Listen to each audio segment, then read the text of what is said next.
Today we're going to be taking a look at Gran Turismo and the biggest reasons why you should go out and see this movie. The film is based on the true story of Jan Mardenborough, one of the best players on the video game Gran Turismo who is chosen to compete in GT Academy. In this academy, the players are put through grueling physical, mental, and emotional tests to prepare for the toll that comes with driving a race car. But it's all worth it for Jan because he knows if he wins this competition, he can finally make his dream of professional racing a reality. I don't think Gran Turismo is going to be making my top 10 movies of the year, but I do think that Neil Blomkamp has crafted a pretty exciting and entertaining racing movie. The one thing that Neil Blomkamp was trying to portray was how dangerous and powerful racing a car actually is, especially because these are amateurs getting behind the wheel for the first time. So the editing and the sound design play an enormous role in this experience. But Jan isn't just an amateur, he's a gamer. And I liked how the film blurred the boundaries between what is the game and what is real racing. There's sequences where Jan is racing in the game that transition to him being on a track and in a car because that's just how real everything feels to him. And then there's sequences when he's racing for real that transition to him being back in his bedroom playing the game because that's just where he feels his most comfortable. So it's just a cool stylistic choice that made sense for the story and the character. I also think that Blomkamp did a really good job with the pacing because each act feels like it's building up to its own specific goal. Like in Act 1, the main goal is to try and win the competition.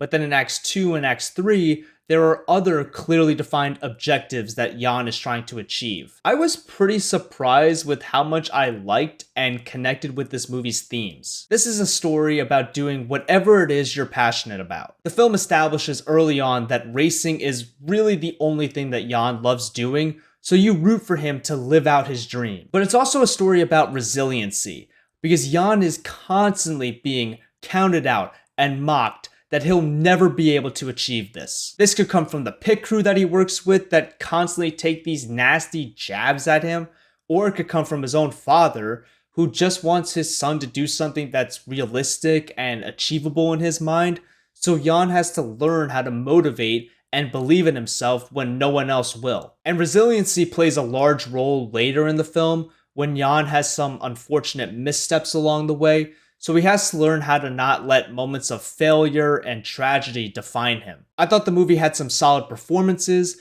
with David Harbour and Djimon Hounsou being my two favorites, and each of them have a standout moment where they bring pathos to the scene that they're in, and that's just something I was not expecting. Something that I think is interesting about this film is how loosely based on a true story it actually is. Let's be honest, most movies that are based on a true story are heavily exaggerated, but I was still surprised with the creative liberties taken here, like certain characters being totally fictionalized, or the timeline of events being manipulated. Granted, I didn't know the true story before watching this, so none of this had an impact on my enjoyment of the film. But now that I've seen the movie and have been reading up on the true story and know which parts were fabricated, I do think that all the changes that were made just helped tell the story more effectively and just made for a better film. But those are my biggest reasons why you should go out and see Gran Turismo. If you happen to see it, let me know in the comments what you thought of it, and I'll see you guys in the next one.